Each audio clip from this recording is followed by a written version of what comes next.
My name is Ned LaFortune. I'm the president and co-founder of the Wachusett Brewing Company here in Westminster, Massachusetts. Founded the company in 1993 with my partners Peter Quinn and Kevin Buckler. Three of us are graduates of Worcester Polytech. We decided to build a brewery out here in Westminster because there were no operating craft breweries in Worcester County back in the early to mid-90s, and felt that there'd be quite an opportunity if we could create a beer that could be embraced in the college town of Worcester. And the beer that we decided to create was called Country Ale. It's named primarily from the fact that Westminster is a rural town about 50 miles west of Boston, and it's funny that the image used on a lot of our original artwork is of a farm here in Westminster. It's actually the farm that I grew up on. So our retail store is located in the hallway across behind us. We have all of our Wachusett merchandise available over in the store. We've got tons of shirts, hats, and of course all the Wachusett beers that we make. But the only place that you can buy growlers of Wachusett beer is here at the brewery. We do hand fill them right here in the growler filling station. Growler is it's a German-made bottle, embossed with our logo on it.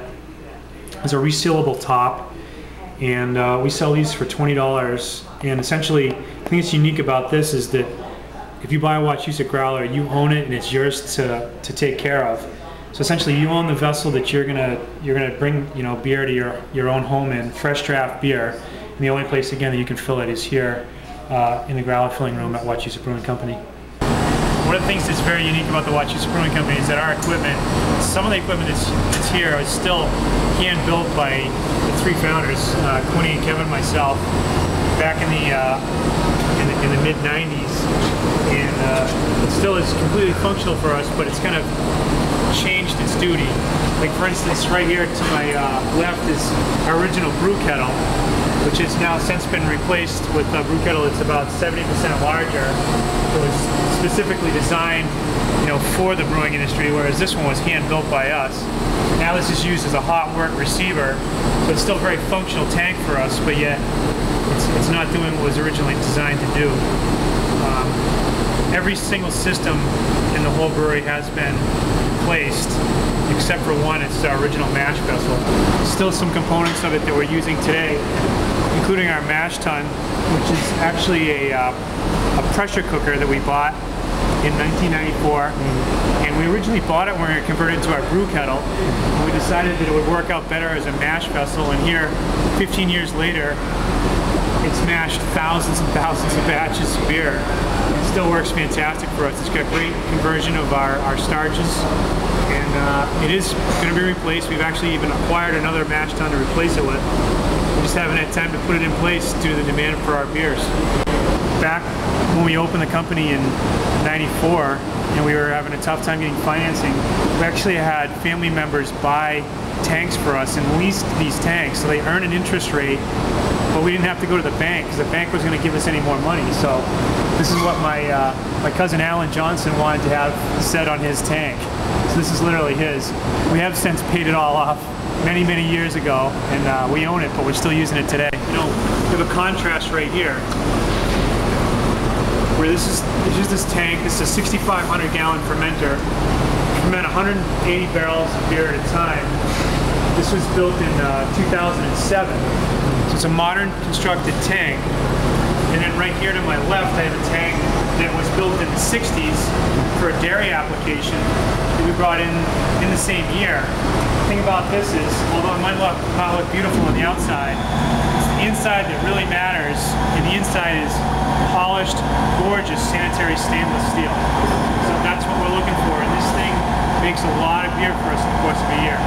So one of the things about our brewery here at Wachusett, we're very space conscious, and my business partner Kevin and I don't think by the square foot anymore. We talk in essentially cubic inches of where we're going to be able to put the next piece of equipment until we can get the next building built or tank put outside.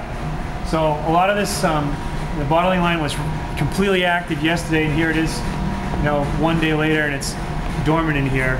This bottling line was designed, it's overbuilt so that we can run essentially 2 days a week. and then continue to grow into the line.